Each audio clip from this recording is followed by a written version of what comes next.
this video, I want to talk about the kinds of business opportunities to get into and the size of the opportunities also. We're going to continue on that.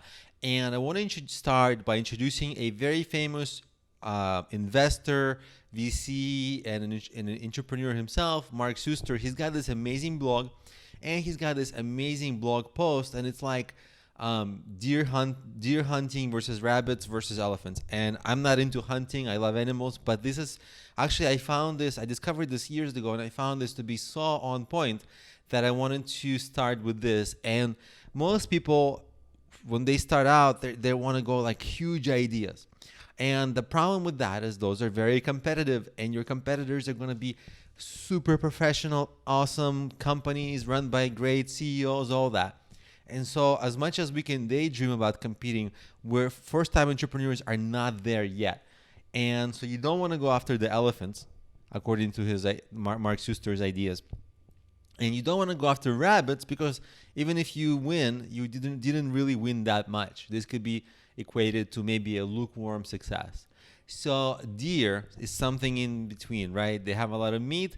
It's easier to hunt than an elephant. So think of your business opportunities also something like this. And now I want to go through a practical example, maybe in a really competitive industry.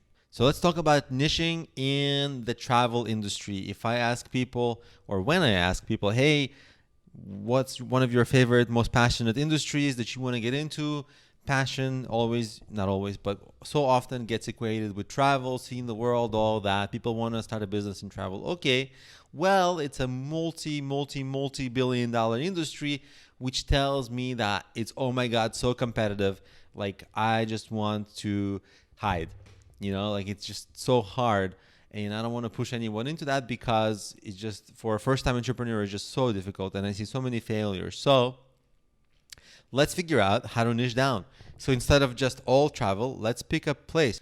You can pick a country, a state, a part of a state. For example, here's New York travel. Well, New York has Manhattan, which is a tremendous visitor attraction. A lot of people come. So everything around Manhattan, it's still $1 billion industry. So we didn't really narrow down that much. So we can go upstate New York. Upstate New York is more for like backpacking, outdoorsy stuff.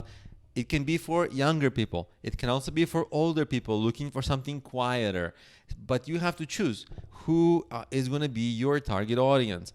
And there's so many ways to choose this. You can, people who want certain kinds of foods, people who like outdoors, people who want to have luxury travel, but in a quieter places. Travel for singles, travels for couples. You see, it's endless. And you just have to, instead of just saying travel, you can go like, I'm working on my niche is backpacking trips for singles in upstate New York through the like hiking trails, or maybe couples, because for singles, outdoors is kind of tricky because it's, safety related. You don't know if they're by themselves. So maybe for couple outdoor travel around upstate New York. Okay, perfect. And if you do that, maybe you're one of the very few or the only one who's in that niche. And upstate New York travel is still it's still lucrative for a small business. And guess what? You can expand your areas, right? As you grow, you can expand your areas. So there's no reason why eventually you can't have some trips down to Manhattan and do that. But you got to have some small wins first. You do that deer hunting first, and then go after bigger, I want to say bigger fish, but elephant is not a fish. So the analogies and all the sayings fall apart. But you understand, it's basically start small, build some successes, and build on top of that in grow into something bigger. But don't start with some big idea, because that's just too difficult to pull off immediately.